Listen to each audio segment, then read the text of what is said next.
Hi, my name is Ton.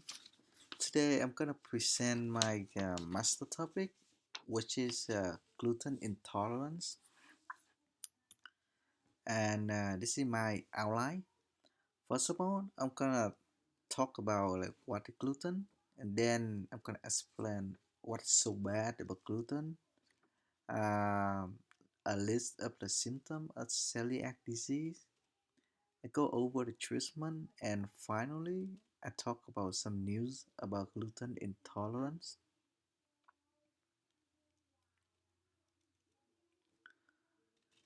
First we need to understand like what's gluten. Gluten is a general name for the protein that's found in wheat, barley, and rye. In Latin, it means glue. It gives food the elasticity to rise. We can find gluten in a lot of our food product, in bread, baking food, pasta, pizza, and any more food.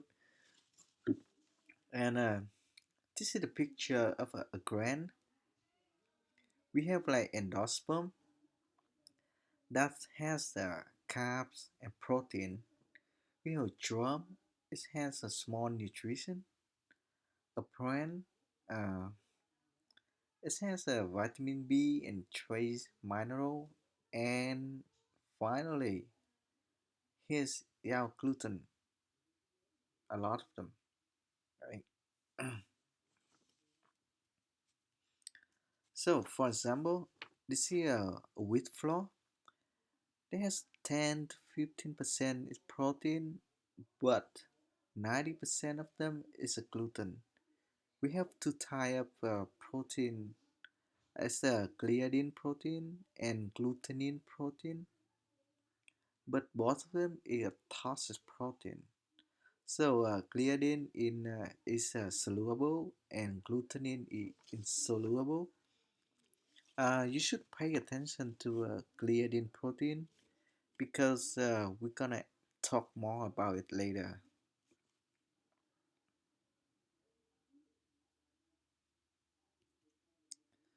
So recently, when you go to the supermarket, you will find a lot of product with label like gluten-free food, and they're selling like more expensive. But what is so bad about gluten? Huh?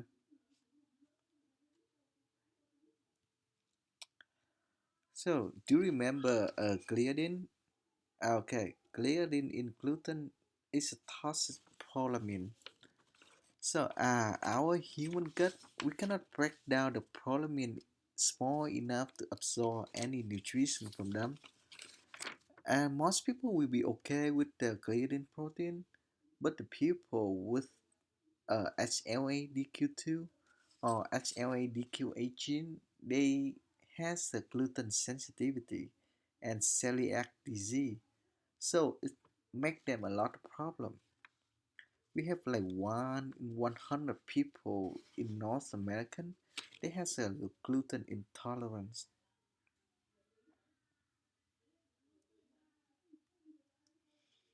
Here's the story inside the stomach of the people who has a gluten intolerance, but they consume a gluten. Um, this is a picture of our intestine. This is the inside, and this is the outside. The indigestible gluten is right here, right? They gonna break in a tight junction of our intestine, and they're gonna slip outside. Okay, so when they slip outside, they're gonna accumulate a lot of them. I mean, and those gluten they will induce the IL-15.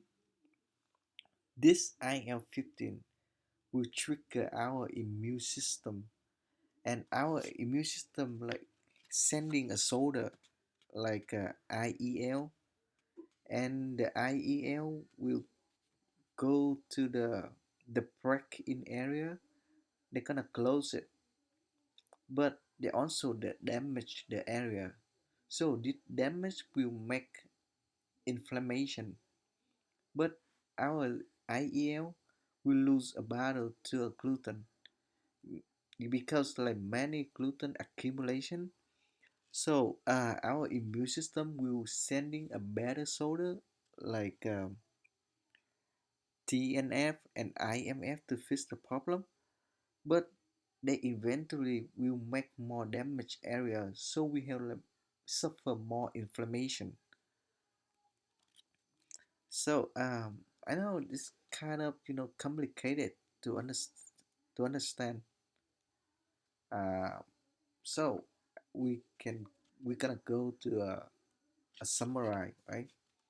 So a person with the celiac genetic, when they eat the gluten, the gliadin trigger the gut inflammation, and also they gonna break a tight junction. Remember? So when they break it, they gonna make a few damage, right? They leaking out, and they make the autoimmunity. Autoimmunity is mean like the immune system it attack itself. So to see the picture compare of our like intestine cell, right? This is this is the inside wall, and you can see the difference between normal people and the celiac disease, right? So this is the reason why the people with celiac disease, the gluten easy to like break outside the wall. So here's a list of symptoms. In the adult and the children, they have similar symptoms. Like in skin, they have a brittle nails, acne or eczema. Intestinal, they have diarrhea, bloating, constipation. In mouth, they have tooth enamel erosion, and joint and muscle, they have pain and swelling, and stomach, they have pain and nausea. So they also have people with the celiac disease. They also have lactose intolerance. They have dizziness, depression, and especially low vitamin D. They have chronic fatigue, and in women, they have infertility, miscarriage, and early menopause.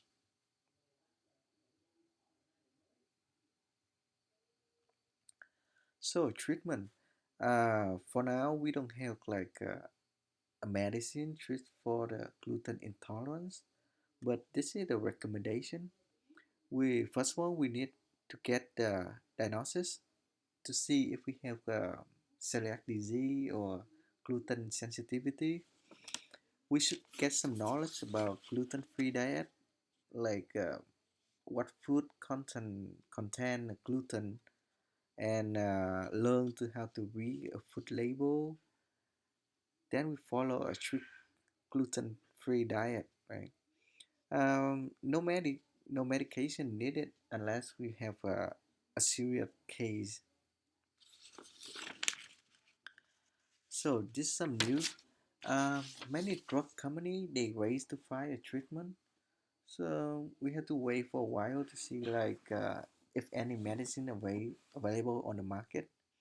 And the FDA they have a new rule for the gluten-free food. So no more than 20 ppm of gluten present in food.